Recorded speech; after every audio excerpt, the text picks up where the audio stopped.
자, 수능 특강 현대시 10번째입니다. 산과 가을 떡갈나무 숲이라는 시인데요. 뭔가 좀 되게 자연적인 느낌이 있다, 제목은. 그죠? 근데 실제로 뭐 내용이 엄청 자연적이다 그런 느낌은 아니긴 해요. 자, 실 한번 봅시다. 일단 김광섭의 산인데, 이상하게도 내가 사는 데에서는 화자죠. 새벽녘 키면 산들이 학처럼 날개를 쭉 펴고 날아와서는 누가 날아오냐면 산들이 날아오는 거죠. 그러면 화류법이에요. 산을 여러분, 이건 학에다가 비유를 한 거는 맞아요. 학처럼이니까. 근데 날개를 쭉 펴고 날아왔다. 이건 이제 동물에다 비유를 한 거죠. 어쨌든 새에다가. 그래서 화류법으로 볼 수가 있고요.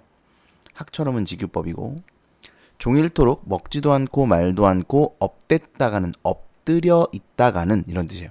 엎드려 있다가, 그러니까 하루 종일 아무것도 안 하고 엎드려 있다가 해질 무렵이면 기러기처럼 날아서 틀만 남겨놓고 먼 산 속으로 간다. 이게 뭔 소리냐면요. 이제 해가 뜨면 그림자라는 게 생기지 않습니까? 해가 뜨니까, 그죠? 근데 이제 해가 뜰 때는 아침녘에는 그림자가 길죠. 그리고 이제 정오가 되면서 점점 그림자가 짧아졌다가 다시 저녁이 되면서 그림자가 길어지죠. 그리고 밤이 되면 그림자가 사라지겠죠. 그거예요. 그러니까 이 산이 날아왔다는 게 그림자가 길어졌다. 뭐 이런 의미를 갖고 있는 겁니다. 그래서 어쨌든 요건 그 내용인데, 그건 이제 화류법을 통해서 표현한 거고요. 자, 산 그림자가 드리웠다가 해가 지면 그림자가 달아났다. 이렇게 표현을 하고 있어요. 산은 날아도 새둥이나 꽃잎 하나 다치지 않고, 그 산 안에 있는 것들이죠. 짐승들의 굴 속에서도 흙 한 줌 도란 게 들썩거리지 않는다. 얼마나 조심스럽게 잘 날면 나는데 그 안에 있는 것들이 하나도 뭔가 이렇게 다치거나 움직이거나 하지 않는다는 겁니다. 새나 벌레나 짐승들이 놀랄까봐 지구처럼 부동의 자세로 떠간다. 자, 그래서 타인에 대한 배려, 다른 존재에 대한 배려로 볼 수가 있고요. 이게 부동의 자세로 떠간다를 역설로 볼 수도 있습니다.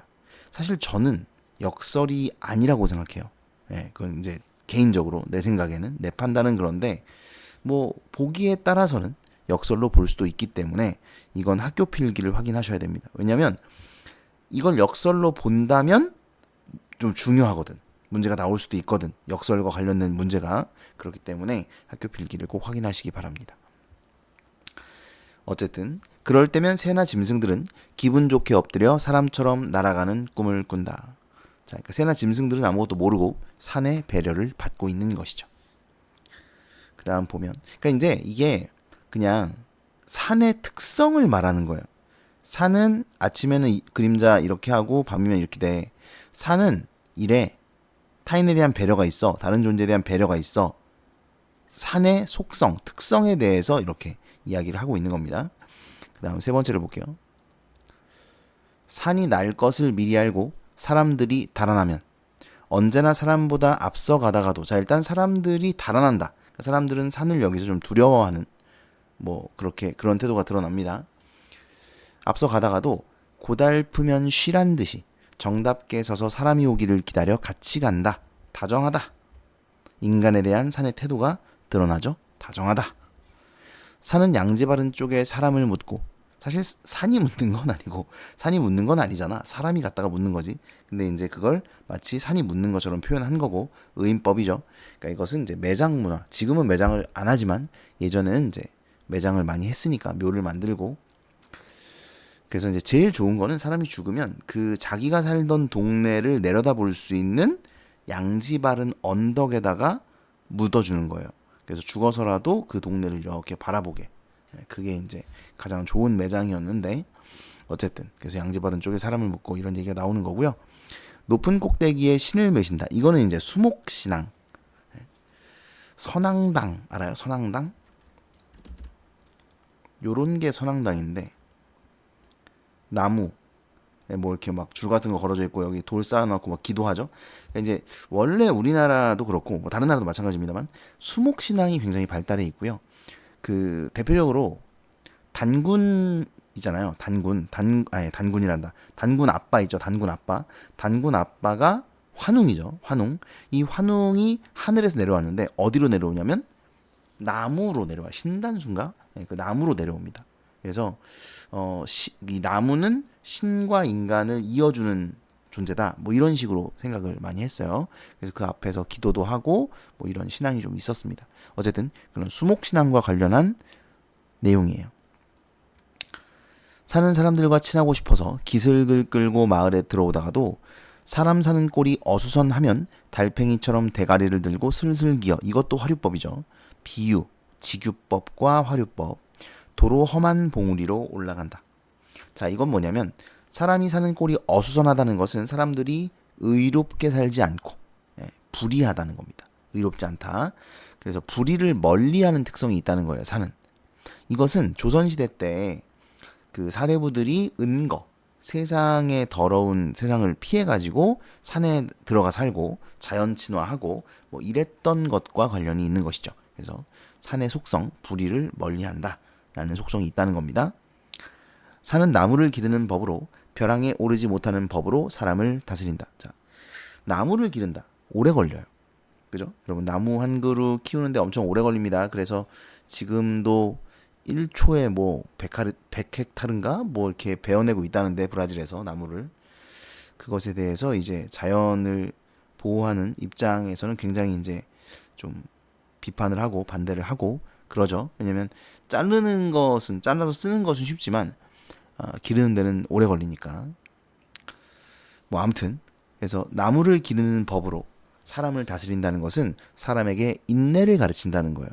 쉽게 되지 않는다. 시간이 필요하다.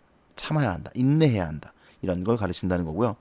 벼랑에 오르지 못하는 법으로 사람을 다스린다. 이건 뭐냐면 인간이 뭐랄까 쉽게 하지 못하는 일. 그러니까 산을 쉽게 오르지 못하잖아요. 산에서 떨어져 다치기도 하고 이런단 말이죠. 산을 쉽게 정복하지 못한단 말이죠. 겸손하라는 거예요.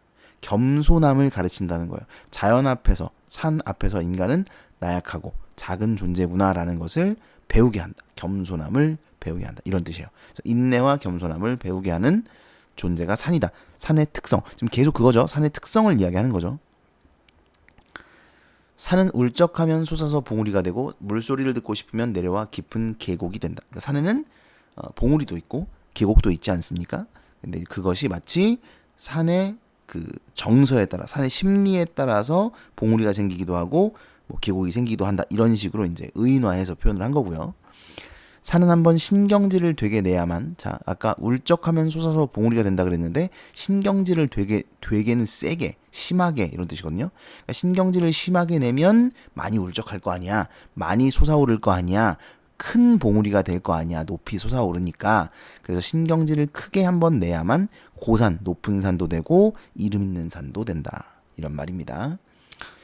산은 언제나 기슭에 봄이 먼저 오지만 조금만 올라가면 여름이 머물고 있어서 이 부분은 모르겠습니다. 나도 모르겠어요. 이게 무슨 말이야? 아니 우리가 상식적으로 기슭에 봄이 있으면 거기서 올라가면 겨울이 있어야 되는 거 아니냐? 위에가 더 추워야 되는 거 아니야? 맞죠? 그래서 이거를 다양하게 좀 찾아봤어요. 제가 이해가 안 돼가지고 이게 무슨 말이지? 이해가 안 돼가지고 좀 찾아봤는데 이거에 대한 설명이 없더라고. 그러니까 이제 여러 자습서라든가 이런 걸 봤는데 이걸 설명을 안 해놨어요. 그러니까 여러분 이런 건 뭐냐면 학교에서도 한번 수업을 들어보시면 이거에 대해서 딱히 설명을 안 하고 넘어가는 경우가 많을 거예요. 왜? 이게 해석이 안 되거든. 그런 거 꽤 있습니다. 그러니까 작가들이 시를 쓸 때 지가 어떤 생각을 가지고 썼겠죠. 근데 읽는 사람은 그게 공감이 안 되는 거야. 무슨 말이야 이게. 이런 거. 근데 아무도 거기에 공감을 못해. 그러면 이게 해석이 안 되는 구절로 그냥 남아있어요. 예. 이런 게 뭐가 있냐면 그 겨울은 강철로 된 무지개인가 보다 있잖아. 그 절정에서. 그것도 사실은 그러니까 이육사 시에도 해석이 좀 분분하게 갈리거나 이런 부분들이 굉장히 많아요. 물론 이제 겨울은 강철로 된 무지개인가 보다는 그래도 해석을 할 수는 있어. 할 수는 있는데 좀 해석이 다양하게 갈립니다. 어떤 게 정설이라고 말하기도 어려울 정도로 갈리는 그런 해석들이 있는데 이게 왜 그러냐? 작가의 생각이 뭔지 우리가 알 수가 없어. 그렇기 때문에 읽는 사람들이 이렇게 해석하는 사람도 있고 저렇게 해석하는 사람도 있는 거야. 근데 그게 선생님들이나 교수들이 이걸 해석을 하는데 그 약간 양분돼 있는 거지. 그럼 이제 싸우는 거야. 내 해석이 맞다고. 그런 거거든. 근데 해석이 아예 없다? 해석이 안 되는 겁니다. 잘 안 되는 거야. 그리고 별로 중요하지도 않아. 이게 중요한 건 아니거든. 그래서 아마 학교에서도 그냥 스무스하게 넘어가실 거예요. 여기는 보통. 무슨 말이야 이게? 봄이 먼저 오는데 왜 올라가면 여름이 있어? 자기가 그냥 산을 올라가서 더운 거 아니야? 아, 그 얘기야? 산에 올라가서 더워서 여름이 있다는 얘기야? 그건 좀 이상한데. 뭐 어쨌든 여기서 중요한 건 이겁니다. 한 기슭인데 두 계절을 사이좋게 지니고 산다. 그러니까 산에는 두 개의 계절이 같이 있다는 거예요. 조화를 추구한다라는 산의 특성을 이야기하려고 하는 겁니다. 됐죠? 그래서 전반적으로 내용이 별게 없습니다. 그냥 산의 특성이에요.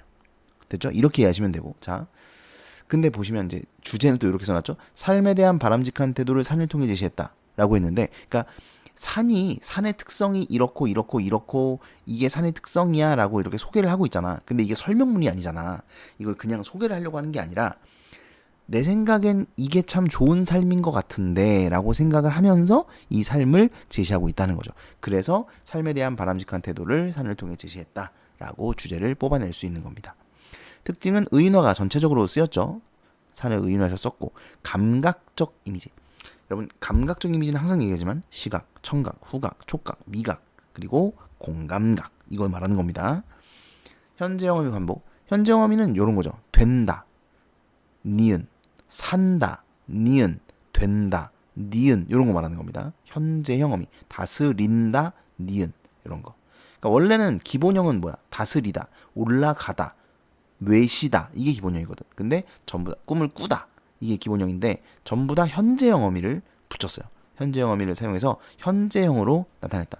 그러면 여러분, 현재형 어미가 계속 쓰이잖아.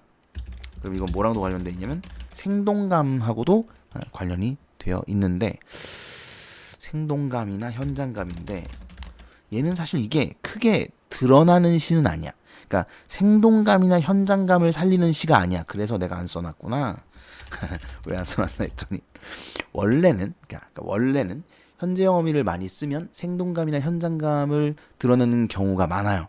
네, 근데 이 시는 생동감이나 현장감의 포인트가 있는 시가 아니야. 그런 느낌도 별로 없잖아, 그지? 그래서 그냥 현재형 어미를 반복해서 운율을 형성한다. 이 정도로만 알아두시면 되겠습니다. 그 다음 떡갈나무, 뭐라고? 떡갈나무, 가을 떡갈나무 숲이구나. 가을 떡갈나무 숲을 한번 보죠. 떡갈나무 숲을 걷는다.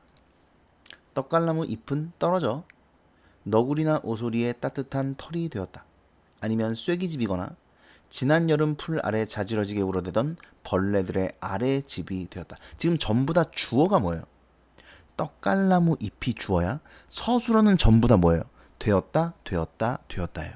그럼 되었다가 나왔으니까 뭐가 있어야 돼? 보어가 있어야 되겠죠. 그죠? 따뜻한 털이 되었다. 보어야 쐐기집이 되었다. 보어야 벌레들의 아래집이 되었다. 이게 보어입니다. 그러니까 이 세 가지가 된 거예요. 떡갈나무 잎이. 됐죠? 그런데 보면 그러니까 이 떡갈나무 잎이 이게 지금 다 누굴 위한 거냐면 이 따뜻한 털, 너구리나 오소리를 위한 거. 쐐기집, 이건 누굴 위한 거지? 그 겨울잠 자는 애들 위한 것 같은데, 벌레들의 아래집이 되었다. 그러니까 다 뭐냐면 베푼다는 거예요. 이 떡갈나무 잎이 이렇게 베풀어준다. 떡갈나무 잎이 이렇게 자기를 희생해서 다른 존재들에게 무언가를 베풀어주고 있다. 이런 말을 하고자 하는 겁니다. 이 숲에 그득했던 풍뎅이들의 혼례, 결혼이요. 그 눈부신 날개짓 소리 들릴 듯한데, 여러분 이거 잘 보셔야 되는 게, 날개짓 소리는 청각의 시각화가 아니에요. 날개짓 소리, 그러니까 날개질을 하는 소리잖아. 그럼 그냥 날개질을 할 때 소리가 나니까 그냥 그런갑다, 청각적이다, 이렇게 생각할 수 있는데, 중요한 건 눈부신 소리라는 거예요. 눈부신, 여기서 눈부신은 소리를 꾸며주는 걸로 보셔야 돼요. 이게 눈부신 날개짓 이렇게 해석을 하면 이건 청각의 시각화가 아닙니다. 근데 눈부신이 소리를 꾸며주기 때문에 소리가 눈부시다는 거예요. 그래서 청각의 시각화인 거예요. 들릴 듯한데 텃세만 남아 산아래 꽁밭에 뿌려둔 노래를 쪼아. 자, 콩밭에 뿌려둔 노래. 일단 여기서 노래를 콩밭에 뿌려놨다는 거 아닙니까? 여러분, 노래를 뿌릴 수 있습니까? 없잖아. 추상적 대상의 구체화죠. 노래라는 추상적 대상, 형체가 없는 대상을 형체가 있는 것처럼 형상화, 구체화해서 표현하는 것이죠. 아름다운 목청 밑에 갈무리한다. 요거는 사실 이제 시적으로는 좀 의미가 있어요. 텃세는 겨울에도 다른 곳으로 날아가지 않는 새잖아. 그쵸? 그래서 얘네는 겨울에 먹을 양식을 좀 이렇게 쟁여놔요. 그래서 콩밭에 이렇게 노래가 아니라 콩밭에 콩 같은 게 있으면 그런 걸 이제 이렇게 좀 모아 놓는다는 거야. 근데 그 콩을 쪼고 있는 그 텃새를 보면서 화자는 무슨 생각을 하는 거냐면 쟤들이 저기서 노래를 줍고 있구나. 그래서 나중에 저 노래를 우리한테 울어주려고 노래를 저 목청 밑에 갈무리하고 있구나. 이런 식으로 그냥 생각을 하고 있는 거예요. 별로 중요하진 않습니다만. 그렇게 생각을 하는 거야. 나는 화자죠. 떡갈나무 앞 잎에서 노루 발자국을 찾아본다. 그러나 벌써 노루는 더 깊은 골짜기를 찾아 겨울에도 얼지 않는 파릇한 산울림이 떠내려오는 골짜기를 찾아 떠나갔다. 그러니까 이게 지금 아마 계절적 배경이 가을인가 봐. 그죠? 그래서 여기 처음에 보면 떡갈나무 잎이 떨어졌다 그랬잖아. 맞죠? 그러니까 이제 가을에서 겨울로 넘어가는 그 지점인가 봐. 그러니까 이제 이 노루도 이미 떠난 거지. 따뜻한 데로. 겨울에도 얼지 않는 파릇한 산울림. 이거 청각의 시각화죠. 산울림은 청각, 파릇하다는 시각이니까. 파릇한 산울림이 떠내려오는 골짜기를 찾아 떠나갔다. 이걸 왜 쓸까? 지금 여러분 눈치를 챘는지 모르겠는데 이 앞에 이 시도 그렇고 요 시도 그렇고요. 둘 다 내용이 별로 중요하지 않습니다. 내용보다는 표현 방식이 훨씬 중요해요. 왜? 내용이 별게 없어. 그냥 자기가 느낀 바, 위에서는 산의 특성, 이렇게 살면 좋겠다. 산처럼 산이 이렇고 이렇네. 이렇게 살면 참 좋겠네. 이런 생각하는 거고, 밑에 거는 떡갈나무 숲을 걸으면서 떡갈나무 잎을 통해서 또는 그 이제 상황을 통해서 내가 느낀 바를 그냥 표현하고 있는 거예요. 그래서 이게 뭐 어쩌다 저쩌다 이런 내용이 아니야. 그래서 그냥 나와 있는 구절을 제대로 이해하시고 표현 방식을 좀 잘 알아두시면 그게 좀 중요하겠다. 나무 등걸에 앉아. 물론 여기서 노루가 떠난 것이 밑에 가면 의미가 있긴 있어요. 밑에 가면. 왜냐면 노루가 떠났죠. 밑에 보면 얘가 외롭다 뭐 이런 얘기 하거든요. 외롭다, 쓸쓸하다. 이게 관련이 있긴 하겠죠.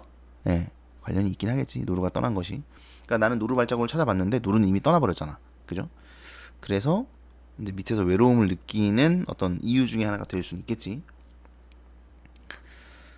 나무 등걸에 앉아 하늘을 본다. 하늘이 깊이 숨을 들이켜 나를 들이마신다. 이거는 주객전도입니다. 왜 안 썼냐? 무슨 말이야? 원래는 누가 숨을 들이킬까? 내가 숨을 들이키겠죠. 내가 숨을 들이키는 거고, 그래서 숨을 이렇게 깊게 들이쉬니까 마치 하늘이 내 안으로 빨려 들어오는 것 같은 그런 느낌을 받았어. 뭐 이런 얘기가 돼야 되거든요. 근데 여기서는 하늘이 숨을 들이켰다. 이런 식으로 표현했기 때문에 이것은 주객이 전도된 표현, 이렇게 볼 수가 있는 거고요. 그 다음에 하늘이 깊이 숨을 들이켜 나를 들이마셨으니까 하늘과 내가 하나가 된 거잖아. 나와 하늘이 하나가 됐기 때문에 이것은 무라일체, 자연과 나의 일체감, 이것을 이야기하는 것이다. 이렇게 볼 수 있습니다. 나는 가볍게 오늘 밤엔 이 떡갈나무 숲을 온통 차지해버리는 별이 될 것 같다. 이것도 마찬가지예요. 나와 떡갈나무 숲의 동화입니다. 이것도 일체감, 무라일체의 경지를 이야기하는 것입니다. 떡갈나무 숲에 남아있는 열매 하나. 자, 빌드업이 좀 있는데 봐봐. 여기서 이제 노루가 떠났잖아. 노루가 떠났죠? 내가 노루를 찾았는데 떠났단 말이야. 그리고 나는 이 떡갈나무 숲과 하나가 되어야겠어. 또는 떡갈나무 숲과 하나가 될 것 같아. 뭐 이런 생각을 했잖아. 그죠? 그럼 이 떡갈나무 숲에게서 내가 어떠한 위로를 받고 싶은 거잖아. 이해돼요? 그리고 이걸 본 거야. 떡갈나무 숲에 남아있는 열매 하나를 발견한 거야. 화자의 시선이야. 이걸 발견했어. 그걸 보고 상상을 해요. 어느 산짐승이 혀로 핥아보다가 뒤에 오는 제 새끼를 위해 남겨놓았을까? 자, 이거 상상이죠. 상상입니다. 이거 서리법 아니에요, 여러분. 서리법이면 당연하게 어떠하다의 답이 있어야 되죠. 얘는 당연하게 어떠하다의 답이 있는 게 아닙니다. 그냥 그렇진 않을까? 이렇게 의문을 가져본 것 뿐이에요. 그렇기 때문에 서리법으로 보시면 안 되고요. 그 다음에 산짐승이 혀로 핥아보다가, 그러니까 이건 이제 자식을 위한 희생 아닙니까? 자식을 위한 희생, 그렇죠? 그러니까 짐승들이, 어느 산짐승이 자기 자식을 위해서 이것을 먹지 않고 자기를 희생하고 자식에 대한 사랑으로 이것을 남겨둔 건 아닐까? 그래서 이게 남아있는 거 아닐까? 라고 상상을 한 거예요. 그 순한 산짐승의 젖꼭지처럼 까맣다. 이건 이제 색채 이미지가 쓰인 거고, 이 열매에 대한 화자의 생각이 이렇게 드러납니다. 그래서 앞에는 상상, 여기까지는 상상, 여기서 미음, 여기서부터 놓았을까까지가 상상이고, 이 뒷부분은 그 열매에 대한 화자의 감상, 이렇게 보시면 되겠죠. 그래서 산 짐승들이 배려와 희생의 태도를 보이지 않았을까, 이렇게 생각을 한 거죠. 나는 떡갈나무에게 외롭다고 쓸쓸하다고 중얼거린다. 자, 화자의 정서가 드러납니다. 그러니까 사실 이 앞에서는 우리가 화자가 쓸쓸하다거나 외롭다거나 이런 생각을 할 거라고는 사실 상상하기가 좀 어려워요. 이 앞부분의 내용을 읽었을 때는. 그죠? 여기서 지금 화자가 외로워하고 있는 것 같아요? 잘 모르겠거든. 근데 이제 이게 여기서 이게 드러나는 겁니다. 아, 얘가 외롭고 쓸쓸해하고 있구나 라는 걸 여기서 알 수 있어요. 그래서 이 앞에를 보면 뭐 이런 건 이제 그냥 보는 거고, 아까 얘기했던 이런 거, 노루가 떠나버렸어 이런 거, 그래서 떡갈나무 숲이 나에게 위로가 될 것 같아 이런 거. 그 다음에 사실은 요 부분이, 이거는 저의 해석입니다. 제 생각에는 분명히 부모님에 대한 생각을 하는 거예요. 이건 그냥 내 생각이야. 네. 부모님에 대한 생각을 했기 때문에 저 열매를 보고 부모님이 자식에 대해서 사랑을 베풀어 준 것이 아닐까라는 생각을 하고 있다고 저는 생각해요. 네, 이거 물론 나의 생각이야. 중요하진 않아요. 중요하지 않고 이걸 물어보지도 않을 겁니다. 그냥 이 시를 이해함에 있어서 그렇지 않을까라는 해석을 던져드리는 거예요. 자, 어쨌든 그래서 나는 지금 외롭고 쓸쓸함을 느끼고 있는 거죠. 자, 그런데 중요한 게 이게 지금 내가 떡갈나무에게 이렇게 말했다는 거잖아. 따옴표가 없잖아. 간접 인용이에요. 그죠? 따옴표가 없으니까. 또 하나 중요한 게, 그럼 여러분 이게 정서의 직접 제시야 간접 제시야? 요거 좀 애매하거든요. 정서를 직접 제시한 부분이 있다 이렇게 말했을 때 이게 맞냐는 거죠. 내 생각에는 간접 제시가 맞아요. 내 생각은. 왜냐면 이게 말을 한 거잖아. 그러니까 나는 외롭다 이렇게 말한 게 아니라, 서술자가 서술의 형식으로 말한 게 아니라, 나라는 인물이, 소설로 치면 인물이 떡갈나무라는 인물에게 말을 건넨 거잖아. 말을 한 거잖아. 그죠? 그렇다면 이건 대화로 봐야 되지 않냐. 말을 하고 있으니까. 그러면 이건 말과 행동을 통해 성격을 제시하거나 심리를 제시하는 거니까 간접 제시로 봐야 되지 않는가. 저는 이렇게 생각을 합니다. 근데 그럼 비유적으로 표현했나요? 그렇진 않죠. 자, 이거 좀 써볼까? 간접 제시가 맞다. 간접 제시. 비유적인 표현은 아니다. 비유적 제시는 아니다. 그렇다면 비유적 표현이 아니니까 직설적 표현은 맞는가? 직설적 표현은 맞죠. 직설적으로 나 외로워 이렇게 말한 거잖아요. 그죠? 그러니까 간접 제시라고 볼 수는 없지만 직설적 표현인 건 맞다는 거예요. 아시겠니? 이렇게 보는 게, 제 생각에는 이렇게 보는 게 맞습니다. 근데 항상 얘기하지만 내신에서는 이거 만약에 나온다면, 직접 제시나 간접 제시나 이런 거 나온다면 학교 선생님 필기를 확인하세요. 이런 거는 이건 내가 볼 땐 이래라고 하는 것들은 다르게 보는 사람도 있을 수 있다는 거예요. 다르게 보는 사람도. 그러면 그거는 학교 선생님 필기를 확인하시는 게 좋습니다. 근데 요새 보니까 이런 경우가 있어. 학교 선생님이 필기를 해준 거를 봤더니 뭐 거기는 예를 들어서 간접 제시라고 써 있어. 근데 다른 반 친구 필기를 보니까 직접 제시라고 써 있어. 뭐야? 어쩌라는 거야? 이런 경우들이 있더라고요. 사실 이거는, 죄송하지만 이거는 학교 선생님들 잘못입니다. 학교 선생님들이 원래는 이런 거를 회의를 통해서 사전에 이렇게 수업을 하자라고 협의를 해야 돼. 원래는. 근데 협의 안 하고 그냥 지들 생각대로 가르치고 있는 거예요. 물론 이게 시험에 안 나오면 상관이 없지만 이게 시험에 나오면 이제 큰 문제가 되죠. 사실은 큰 문제가 됩니다. 근데 이제 안 나오기를 바랍니다. 어쨌든 뭐 그렇지 않기를 바라고요. 어쨌든 학교 필기 확인해 보시고, 아직 시험 기간에 돌입하지 않았는데 혹시라도 다른 선생님이랑 우리 선생님이랑 가르친 게 달라 그러면 선생님한테 여쭤보세요. 어려워하지 마시고, 다른 반이랑 이게 필기가 다른데요, 어떻게 봐야 돼요? 라고 물어보시면 선생님이 여러분을 잡아먹진 않습니다. 네. 아무튼 그래서 이 부분 이렇게 볼 수 있다. 그러자 떡갈나무는 슬픔으로 부은 내 발등에, 그러니까 여러분 이 슬픔이 내 슬픔이에요. 떡갈나무가 슬픈 게 아닙니다. 슬픔으로 부은 내 발등이니까 내 발등이 슬퍼서 부었다는 겁니다. 잎을 떨군다. 여러분 이 떡갈나무 잎 떨군다 어디 있었죠? 떡갈나무 잎 여기 있었죠. 이 떡갈나무 잎이 뭐였어요? 베푸는 존재, 희생적 태도, 너구리나 오소리에게도 희망을 주고 쐐기집이 되어주고 벌레들에게도 무언가 위안을 주는 이런 존재잖아. 그쵸? 나에게도 그랬다는 거야. 나에게도. 이해돼요? 떡갈나무에게 내가 야 나도 외롭고 쓸쓸해 라고 말했더니 떡갈나무가 내 마지막 손이야 뺨에 대봐 조금 따뜻해질 거야 하며 잎을 떨궈 주었다는 거야. 나에게 마지막 손을 베풀어 주었다는 거야. 아시겠죠? 의인화 쓰였고요. 그래서 떡갈나무는 나에게도 이러한 위로를 해주었다. 뭐 이런 내용이고요. 잎을 떨군다 반복되고 있네요. 그죠? 두 번. 여기도 잎을 떨군다. 여기도 잎을 떨군다. 그러면 식구 반복. 여러분 이게 왜 이걸 써드리냐면 이 시에 지금 식구가 반복된 부분이 거의 없거든요. 두 번 이렇게 쓰인 부분이 이거밖에. 근데 시험에 낼 수 있어요. 식구의 반복을 통한 운율 형성이라고 낼 수 있습니다. 단 한 번만 이렇게 반복이 돼도 낼 수 있어요. 네. 그래서 시어의 반복을 통한 운율 형성, 식구의 반복을 통한 운율 형성 다 적절하다고 보셔야 되겠습니다. 끝.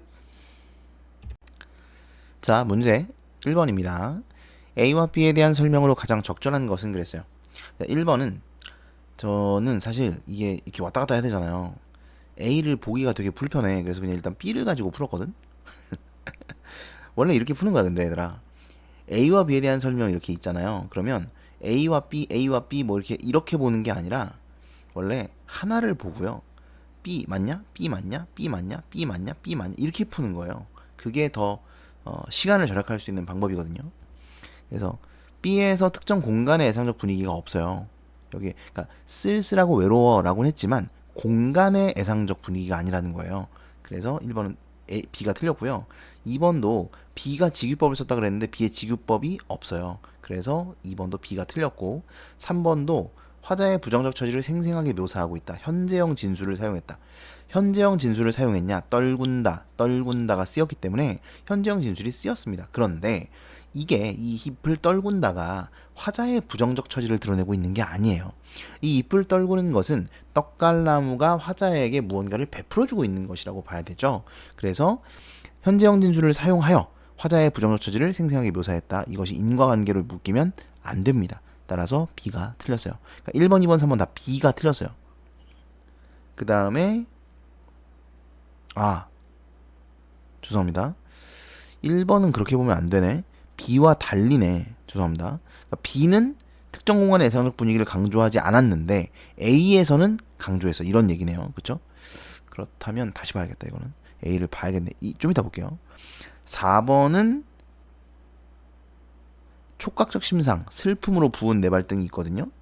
화자의 고독한 처지 형상화 맞습니다. 이건 맞아요. 이것도 뭐 답이 이거니까 맞겠지. 대화하는 방식 맞죠? 둘이 떡갈나무랑 나랑 대화했지. 그러면 이제 맞는 게 몇 번이냐 지금 1번, 4번, 5번이죠. 자 그럼 A를 따져봐야겠죠. A는 동일한 식구를 반복하여 공간의 애상적 분위기를 강조한다. A가 어딨냐? 여기죠. 공간의 애상적 분위기, 동일한 식구 반복. 일단 동일한 식구 반복이 없어요. 그죠? 그래서 틀렸습니다. 공간의 애상적도 아니지만 동일한 식구 반복도 아예 없기 때문에 얘는 적절할 수가 없죠. 시각적 심상을 사용하여 화자의 고독한 처지. 이것도 화자의 고독한 처지가 아닙니다. 지금 저거 뭐였어요? A가 산 그림자 왔다가 간다 뭐 이거잖아요. 이 화자의 고독한 처지 형상화가 아니죠. 독백의 방식 이상하게 내가 사는 데에서는 이렇다. 그러니까 혼잣말이죠. 혼잣말이니까 독백의 방식으로 볼 수가 있죠. 그래서 5번이 정답이고요. 그 다음에 2번은 뭐 1번입니다. 기억이 뭐였더라? 기억이 그거 뭐 인간 세상이 어수선하면 산은 올라간다 뭐 그거거든요. 그러니까 이게 자연에서의 삶이 고될 수도 있다는 화자의 생각이 아니고 산이 인간 세상의 더러움을 피하고자 한다 이런 내용이죠. 전혀 관련이 없습니다. 1번이고요.